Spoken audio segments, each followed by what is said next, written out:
So welcome to Take Note Academy Online. I'm Carly Wilford, and normally we'd be doing this in person, but because of the circumstances throughout the world at the moment, I get to speak to some amazing people online. And today I feel super blessed to be able to chat to the amazing Luke Hood. Now, rewind to 2009, and Luke launched UKF, beginning very much as a passion project, sharing the music that he loved with the world.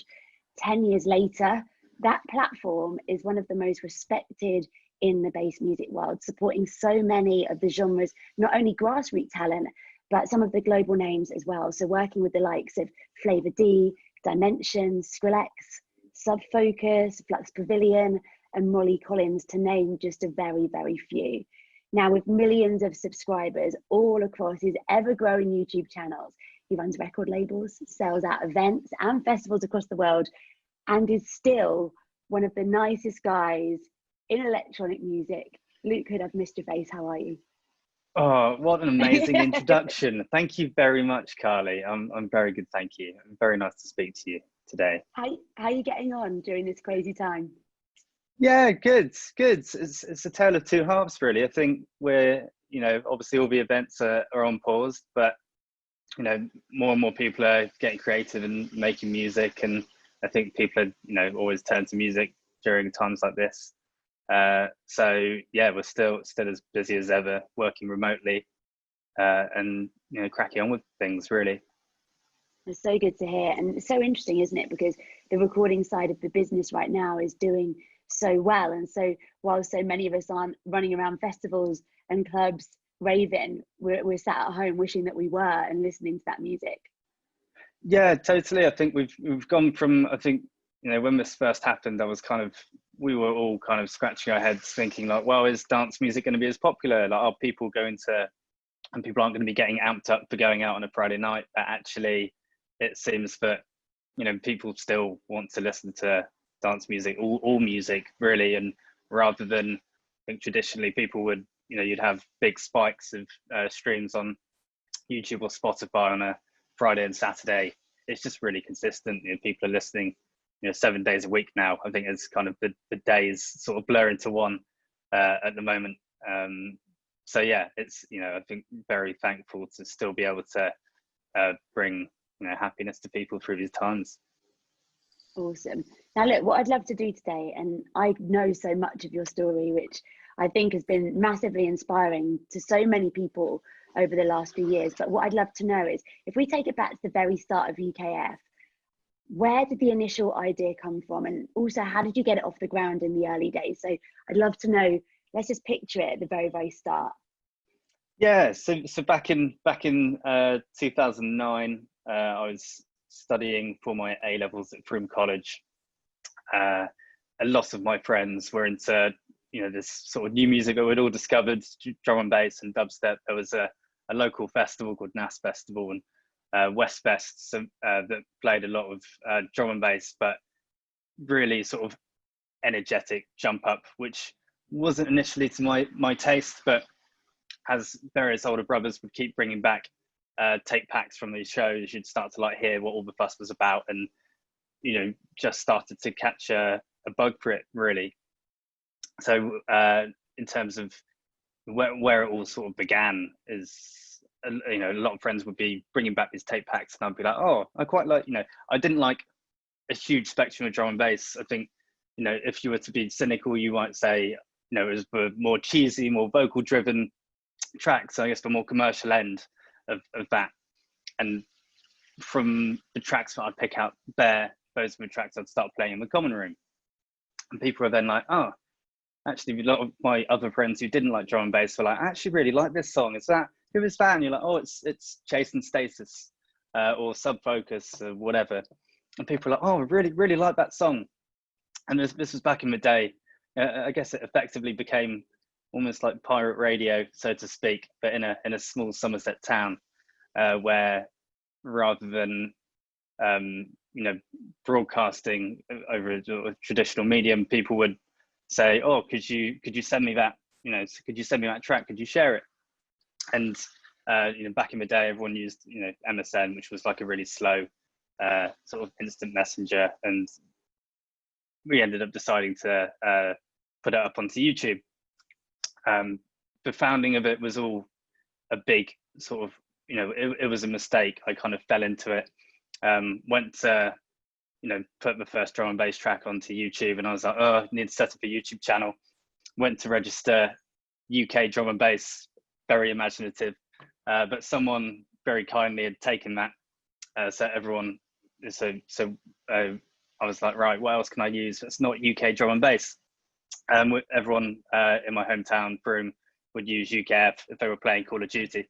So I was like, great. Well, it's for my friends in Broome. So UKF drum and bass and UKF dubstep was therefore born, and that was kind of the initial liftoff, really. So happy accident number one right there. I don't think I'd have a brand today had I registered UK drum and bass, but yeah. So that was kind of how it all started, and as I launched the channels, at first it was just to send to my friends, here's the YouTube link. But as this was around the time that Facebook started to become a big platform, I think it was just made public then, and as I guess it then became very easy for people. I would share the links with my friends, they would then share it with their friends, and as Facebook came about, that then meant that those tracks were, those links were being shared globally, and the rest is kind of history, so to speak.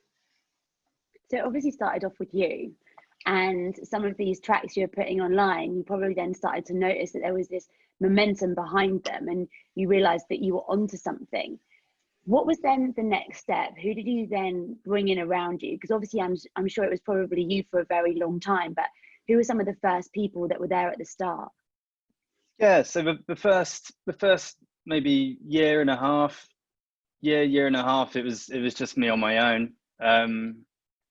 But fairly early on, I then started to chat to some of the record labels, because some of the record labels were like, oh, what are you doing uploading our stuff? And I'm like, oh, sorry, didn't really realize, like, what was really, what was the right thing to do back then. But a lot of labels then started approaching us saying, actually, we used to spend thousands of pounds on, banner advertising or like other forms of marketing for releases. And these labels would then say, actually, could we give you this track and you upload it on this day? Because this is when the track comes out. And I was like, well, yeah, of course I can do that. It wasn't making any money back then. Obviously, you couldn't run ads on YouTube. So, and I was still stacking shelves in a supermarket while doing my A-levels. So it was all sort of a labor of love, really. But as time went on, we started to work with Ram Records, Hospital Records, like all the early drum and bass labels. But then there was this one company, AEI, that were doing the marketing for the first Sub Focus album. And Dell over there, who I was speaking to at the time, was kind of sending me some music, the first Sub Focus album. And I was like, oh my God, this is amazing. And he was like, well, we'd like to try and work with you on doing something a bit bigger for this album. So we developed quite a close working relationship, and we sort of uploaded the tracks. The tracks then got hundreds of thousands of views. Back then meant the tracks were then going into Radio 1 playlists, because back then, well, I guess streaming numbers mean a lot to radio now to get playlisted, but back then, they didn't have Shazam, but people would look at, Radio 1 would look at YouTube views as a metric to get onto playlists. So after that sort of Sub Focus campaign went well, there was this kind of offer of like, actually, you could probably make a business out of this. And I hadn't really, I'd obviously in the back of my mind thought, oh, it'd be great if I could turn this into a business, but I couldn't think of any possible way to make money from it. And AEI, effectively acted as sort of like this, this glue that allowed me to sort of have whatever bonkers dream it may be. And this company in London would help put it all together. I guess in the same way that, artists and managers have their relationships, you've got that creative visionary, that's kind of head in the clouds, doesn't really know how things work, or at least speaking for myself anyway, back then. You definitely weren't that person. You were always sharp. Honestly, even in the early days, you were sharp. well, thank you. But you know, I certainly didn't know how it all worked. So it's that, I guess, one of the, you know, I think a lot of innovation comes from outsiders, and really it was AEI being able to go, actually, this could be a thing, this could be bigger, and sort of allowed me to sort of, you know, execute whatever I wanted. So when I wanted to first try and do a club event, they would help with that. Or if I wanted to, you know, they were like, you know, why don't we package all the biggest, you know, uploads on the channel and make a compilation album, like all those kind of ideas. But you know, if I was just at, you know, at my home in my bedroom, I'd never have known how to, you know, license a track from a record label to release on a compilation.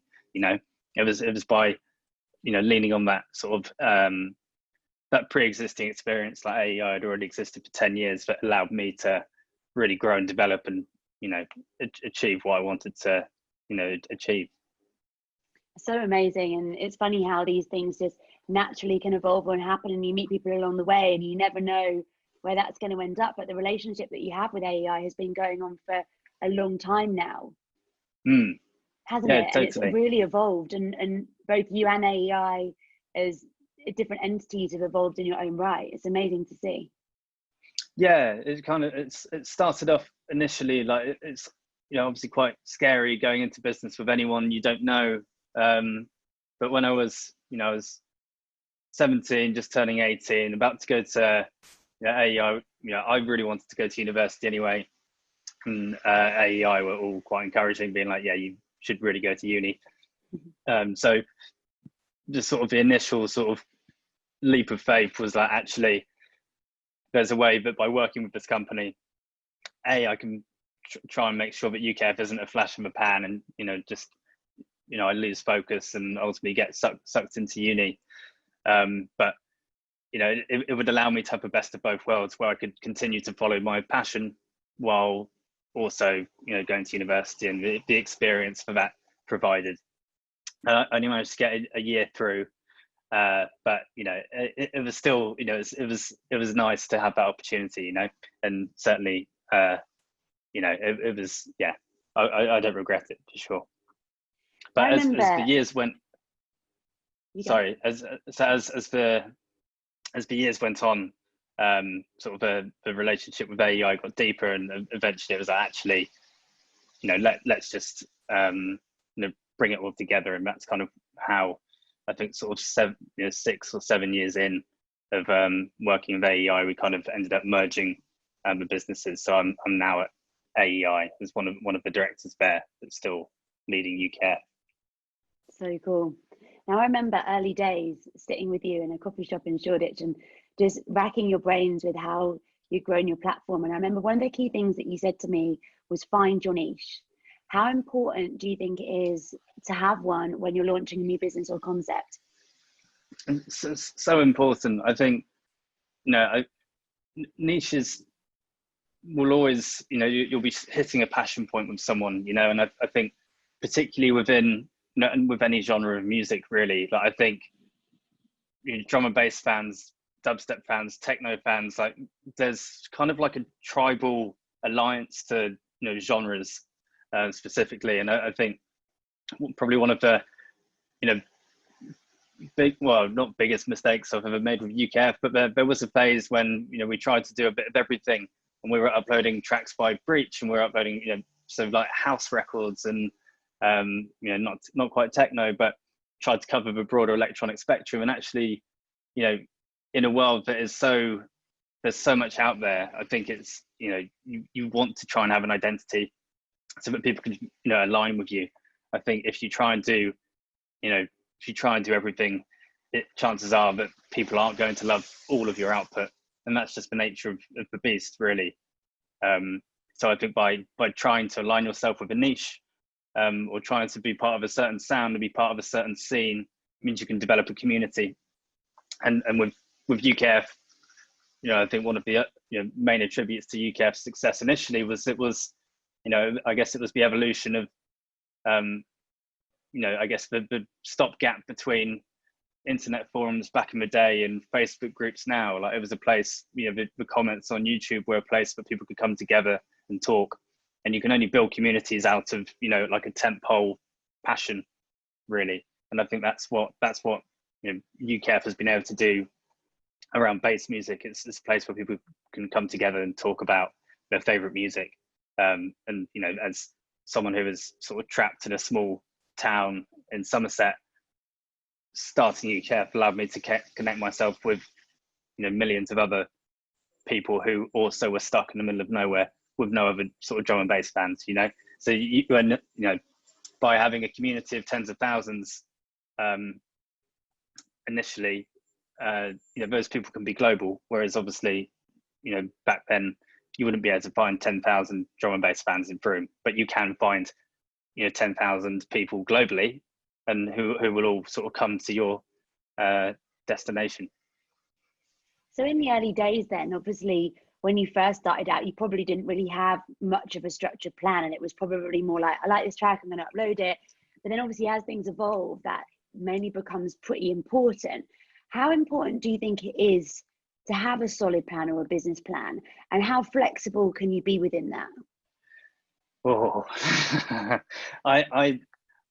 I would be lying if I said I had a plan. I think having a business plan is important, and I think as I've grown and developed and matured, you realize that you do need to set goals and ambitions and targets. But you know, when I was 16, I was just happy to, you know, I was just happy to be listening to music. You know, that was it. As long as I was listening to music I loved, that was the box ticked.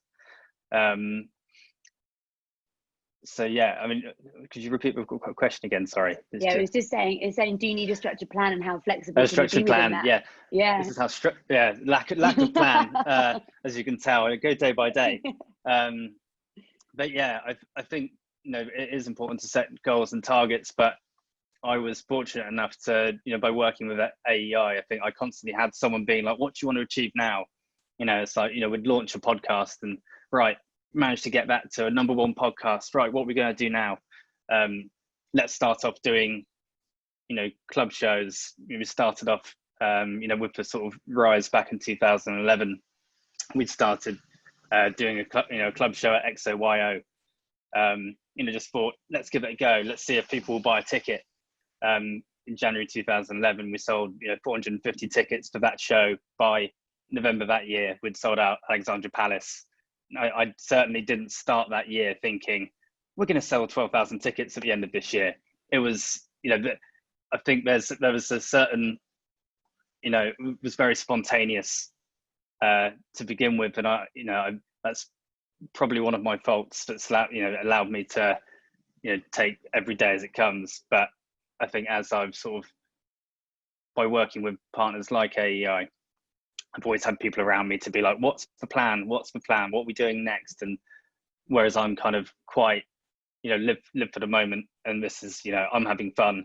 I'm listening to great music. I'm, you know, chatting to artists. I'm chatting to labels. Like, you know, I value my relationships and my sort of day-to-day more than any of the other sort of success that comes with it personally. But obviously I think, you know, yes, you should have a plan, and I certainly think it's good to have a rough outline. Although I'd be a hypocrite, I would be a liar if I was to say that I had one from the off. I think as well, though, coming from that conversation, you just realise that actually by not sticking to a plan, there's so much magic that can happen. You know, Totally. if you're totally stuck to a plan and your tunnel vision, yes, that's important, but then sometimes you're missing these sparks of magic that come in. And I think by you being able to have that freedom, yet the structure of business that could support your freedom, is probably why it's been so successful. That's it. I think, like, you get, you know, it helps with age as well. Like at 18, you don't have you know, you're not paying rent. You've got a student loan coming in anyway, which you can spend on whatever you want, like probably club tickets or music or whatever, not the things you're meant to spend it on. Okay, so when things started to grow then, and when you started to realize that things were going well, and even when you speak about selling tickets from XOY to Alexandra Palace, that's a massive feat for any artist or business. What would you say are some of the key developments that took things to a new level for you? And also, was there a tipping point within that? Was there something that happened where you started to realize that things were really motoring? Yeah, I mean, the tipping point was definitely that year in 2011. So when we, when we launched that first club show at XOYO, we weren't really sure how it was going to go. But the views on the channel were going up and up and up. And around that year, you had quite a few acts, really explode onto the scene. Sub Focus, Chase and Status all came out with top 10 albums. Nero had a #1 album and #1 single. DJ Fresh. It all kind of, Flux Pavilion had like Bass Cannon, which is like a horribly noisy dubstep record that was on the daytime playlist. Yeah, which all came off the back of I think Mr. Jam, bless him, he went into Chris Moore's, who was the breakfast show presenter at the time on Radio 1, was doing a 24-hour radio show, and Mr. Jam went in and was like, if you start getting tired, you play this song. You play the song and you'll wake up, and next thing you know, you've got like James Corden and Chris Moore dancing to Flux Pavilion's Bass Cannon. But all of these kind of like perfect storms arrived where bass music was kind of thrown into mainstream popular culture, and the artist rose with that.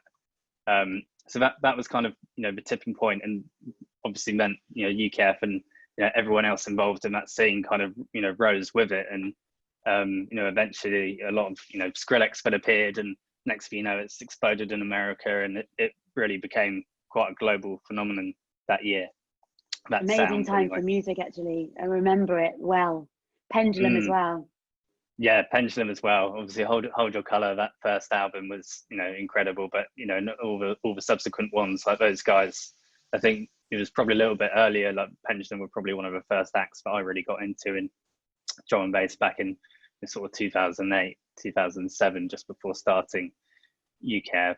So yeah. So what would you say have been some of your key partnerships and collaborations over this time? Sort of key partnerships were definitely AEI first and foremost. They really were the guides.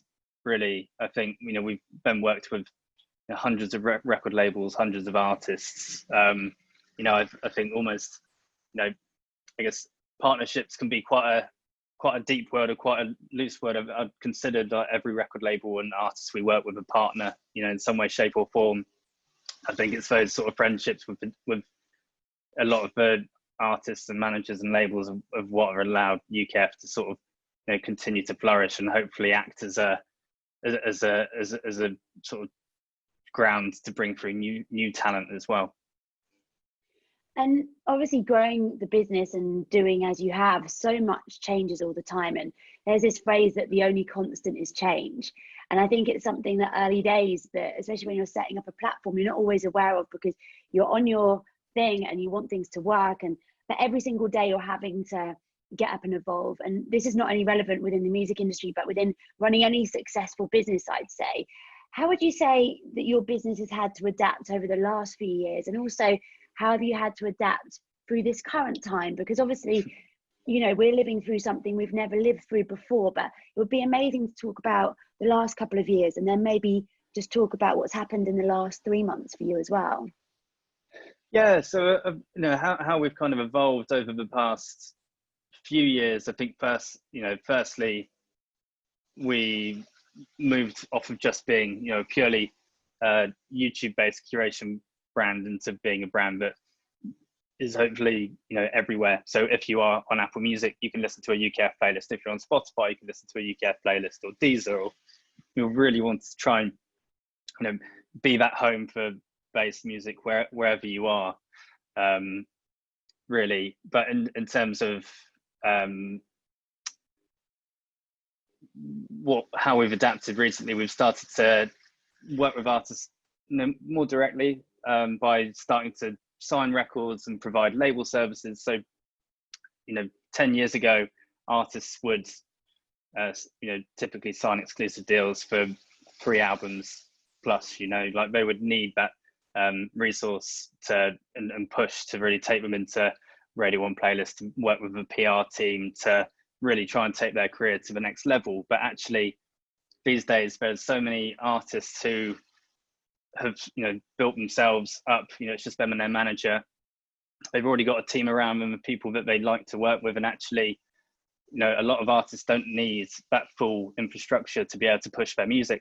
So we've kind of acted as a platform to allow artists that, if you're doing your own thing, you know, we can help work with you and help those acts release their music on a sort of, you know, on a revenue share basis. So you're not, you know, so, you know, allowing artists to maintain their sort of creative control, but acting as sort of that infrastructure partner to, you know, get their music to, you know, where they want to take it, without sort of being dictated to, which it can be with some, you know, in some other situations.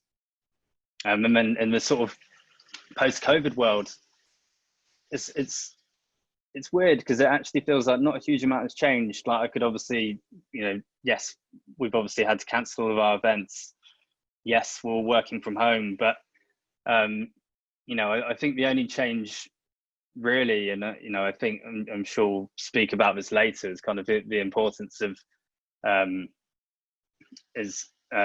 importance of rest. I think that's the only thing that you know, no one is getting enough of at the moment. I think the sort of, you have to be quite disciplined to not be on Zoom all day, every day. It can be quite draining.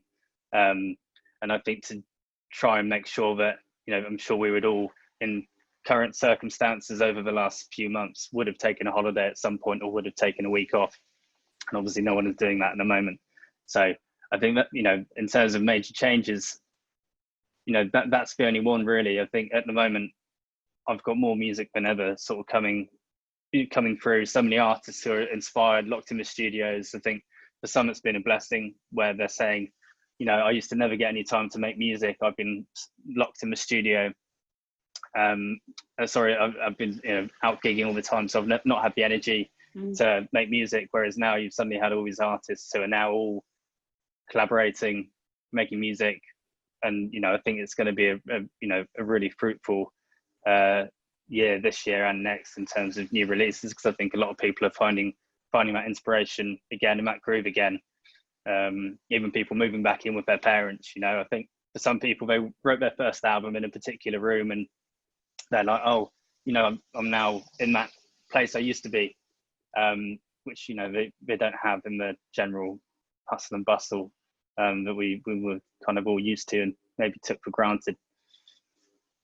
Yeah, definitely. I think there's so much good that's come of it. And I was saying the other day how actually seeing some of our favorite DJs and producers, not with bags under their eyes, their faces looking fresh, they're eating healthier, getting a bit more sleep. And yes, they might be locked in the studio, but I think this has been such a important reset for us. And we're all going to come out the back of this looking at our industry completely differently, really reassessing the way that we were working and traveling, and, you know, the way that we were pushing ourselves to the limit as well, not only the planet, but ourselves. You know, we were pushing and pushing and pushing, and early morning flights, late night clubs, you know, not eating properly and all of that stuff. And I think this last little while, hopefully when this all changes, we go back into it a bit differently than we were doing before.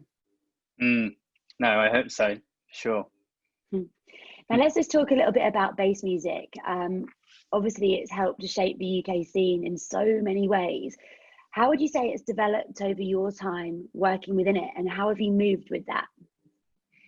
Yeah, I mean, so it's definitely developed in terms, you know, I think, yeah, it came from, you know, as my generation's, you know, it was the music that we all grew up to. I think now I would say that grime has kind of taken that forefront of being the first sort of sound that people are listening to at uni. But in terms of, you know, how it's developed, I think you're starting to see, I think there was a phase a few years ago where it was all big major label artists, you know, big, you know, stadiums, you know, your Chasing Statuses and your Neros and everything else. But it really feels like at the moment that there's been a real sort of leaning in towards going back to underground culture, and going back to club culture. Like you look at even, you know, huge headliners like, you know, take Chasing Status for an example, with their Return to Jungle album.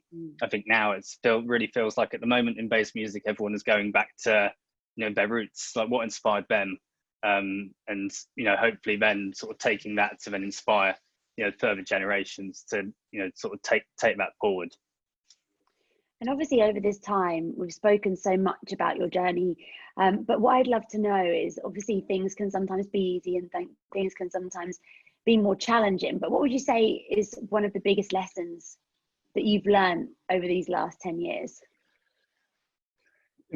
Yeah, I think one of the biggest lessons, I think, is you need to be willing to fail. You need to, not have that. You need to not have a fear of failure. For the most, we've made countless mistakes. From making far too many t-shirts. There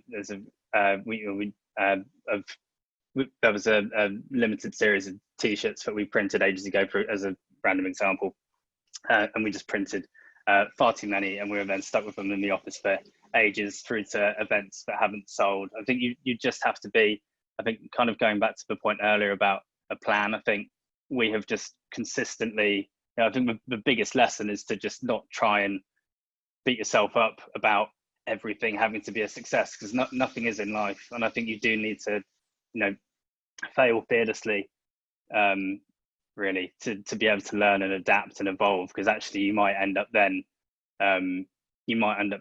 striking innovation. I think like one quite sort of silly example of that is that we've been on Spotify with playlists for 7 or 8 years, and we've done loads of work to try and how do we make all these amazing playlist titles and everything else. But it takes perseverance to keep it takes a lot of perseverance to eventually get them into a place where you might you'll suddenly see these platforms take off, and it does just take sort of perseverance, and not sort of looking into everything too much, which I think is so easy to do in sort of the data-driven world that we're now in. Yeah, absolutely. Okay, so I've got one last question before we go, and I just want to say thank you so much, Luke. It's so great just sitting and hearing all of your journey, and so much of it I've been aware of, but there's other parts that I haven't. So it's just amazing to get a download of all of your wisdom and things that you've been through. So yeah, one last thing before we go, what I'd love to know is, what's one piece of advice that you've been given, from whether that's a mentor or a friend or family member, that you'd like to pass on to anybody that would like to be in your position? Yeah, I think it's, in terms of advice to give to anyone else, I think we all know that we're not perfect, and we all have a set of strengths that can take us, can drive our businesses and what we want to do forward. But there's also a lot of things we aren't good at, and I think one of the best things I did early on was really trying to establish what those things are, and what you do struggle with and what you do need help with. Because I think by forming a partnership, and I think I love being in business with my business partners. I think there's a lot of independent entrepreneurs who are far more prone to burnout if you don't have that that support network around you. You need to be able to vent, you need to be able to discuss your ideas freely, and if you're alone, you can obviously get by perfectly fine, but even things like taking a holiday become so much harder if you haven't got that support network and a partner that can take you on that journey. Whether that if you're an artist, that might be an artist manager. If you're if you're an entrepreneur, then it might be going into business with somebody else or working with a coach. I think the bigger the network you can build around you, the more likelihood you have of success. So yeah. And what's next from here? What's next from here? Oh, I couldn't tell you. No, we have for us, we've got a big series of live streams coming up, trying to bring club culture back into people's homes. We've got loads of amazing music coming out over the next 12 months, and hopefully some big announcements next year. But we'll see when we get back into the world of events. I think we're desperate to get back to doing shows, so stay tuned. Luke, thank you so much for today, and just keep doing what you do. You're such a massive inspiration, and I just love watching how not only UKF but AEI are just growing and evolving and bending and flexing amongst this time. It's brilliant. Oh, thank you so much, Carly. Thanks for having me. You're welcome. Thanks so much to every single one of you that's locked in today, and make sure you keep an eye out for everything that's coming up with Take Note Academy online, because there's loads more stuff coming very soon.